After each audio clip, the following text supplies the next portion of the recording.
actually an instructor in history. My main area is World War I and World War II. And I really hate it when I'm teaching those classes and then we have a political discussion and students immediately go to the kind of like Hitler comparison. But that's my question that I have for you. At what point, if you see the development of what's happening currently right now to Trump's rise to power? Charlie Kirk absolutely cooks. A woke leftist history teacher sizzles him up on the frying pan and everything, the whole 9 yards. Guys, it is brutal, all right? I don't know about you, but I cannot understand why we have so many just frankly uneducated and ignorant people teaching our future generations of Americans. It is really scary. They don't even know the most basic facts of history, let alone the fact they don't know that men are men and women are women. They have no knowledge. I don't know what else to say. It's so bad. So we're going to get right into it. It's going to be fun. But first, do me a huge favor here. Like our video and share it around so we can keep bringing you all this great, hard-hitting content. As always, Patriots, I'm your host, Darian, and this is Resist the Mainstream. I'm actually an instructor in history. My main area is World War I and World War II.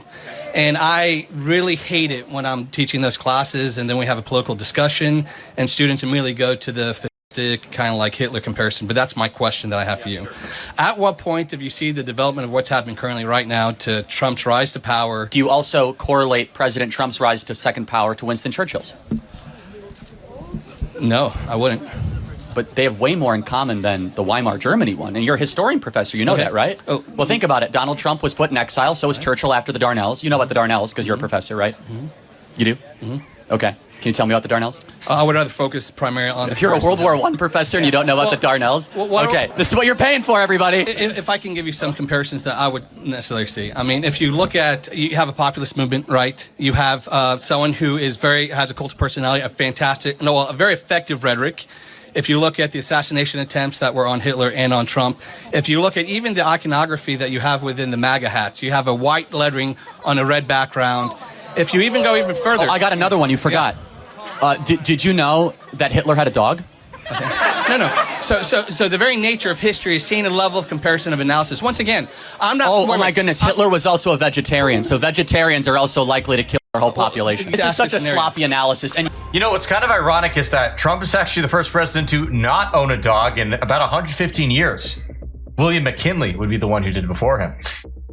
Doesn't detract from Kirk's point, of course. Now, as far as the Darnells go, I have to admit, guys, okay, I went to public school my whole life. Don't make fun of me. I had no idea what it was when Kirk brought it up. Maybe it's because I had teachers like that guy, all right? You can't blame me, okay? But just quick little synopsis about what that is. Churchill, back in World War I, obviously well before he was prime minister during World War II, was one of the main architects, apparently, of this offensive that they launched, the Dardanelles offensive, in which they were essentially trying to go after the Ottoman Empire, eventually with the goal of attacking Constantinople, modern-day Istanbul. And it's accepted as a huge failure for the Brits, right? So much so that during the campaign, you know, even before it came to an end, Churchill actually resigned in disgrace. You know, totally, first he got demoted, then he resigned. It was really a bad time for him. He really did a fantastic job, essentially re-engineering his reputation to something great later on. Whether that's justified or not is a different discussion. Get into that another time. Now, sadly, that clip cuts off right there. There's no more after that. But if you want to see another stupid question asked to Charlie Kirk, check this out.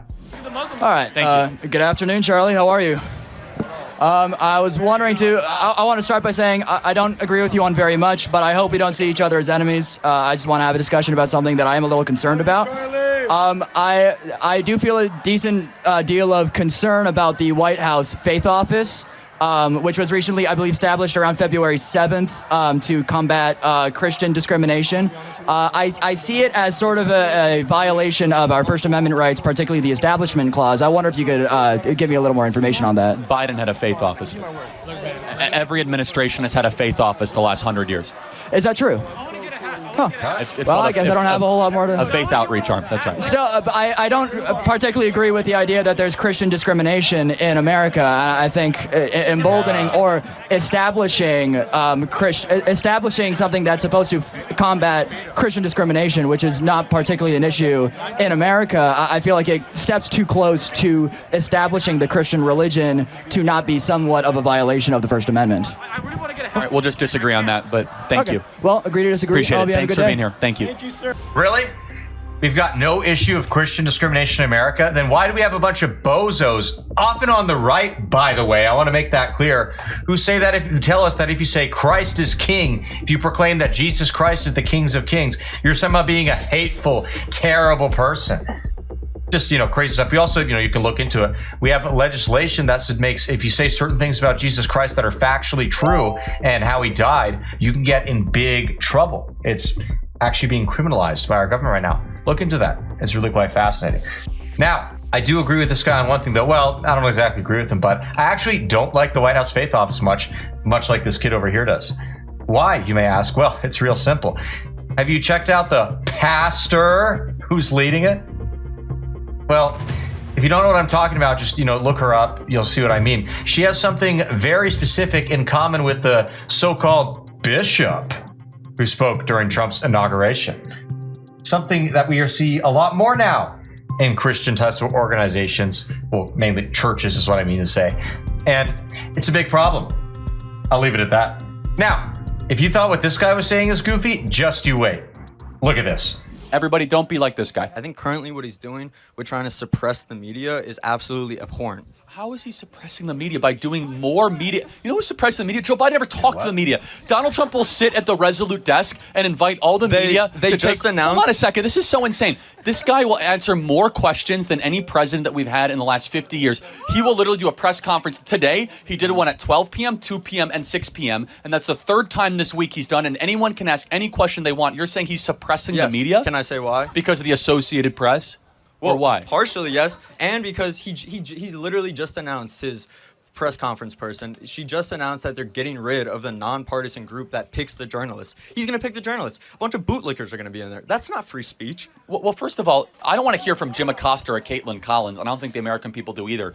The point being, though, is that... Sure, and I don't want to hear from a bunch of spray-tan Fox News people. Hold on a second. It's so easy in life to go around saying that everything sucks and everything's awful, when in reality, you have the best government that you've had in 100 years, and a reclamation. Of course, there'll be things you disagree with or you don't like, but it's so easy and so cool to kind of be like, I don't like this, and you're kicking out the press, when in reality, they're getting 99 out of 100 things right.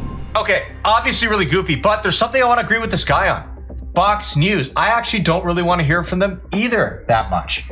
You guys see this essentially pro-trans report that was put out by Fox News a couple years ago? Take a look. People could see that, like, there's another family out there that is going through what we're going through, or there's another family who's proud of who they are. Before Ryland could even speak, he managed to tell his parents that he is a boy. I could just see that it wasn't him trying to be a brat. It was like painful. It was truly painful for him to have to wear feminine clothing and for us constantly telling him that you're a girl. And unlike some trans kids, when Ryland came out at age 5 a few years later, he had the full support of his parents. Initially, there was some pushback from us in trying to understand this. We were confused like most people are.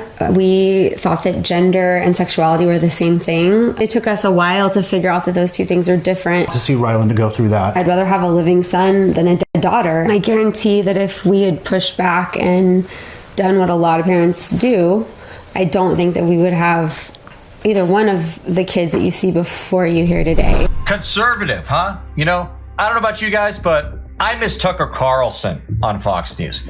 He's the GOAT. We miss him so much. We love Tucker. With all that being said, everybody, thank you so much for tuning in. We really appreciate it. As always, comment below, guys. Let us know what you liked about the video, what kind of stuff you want to see in the future, and hit that subscribe button so we can see you again soon. God bless.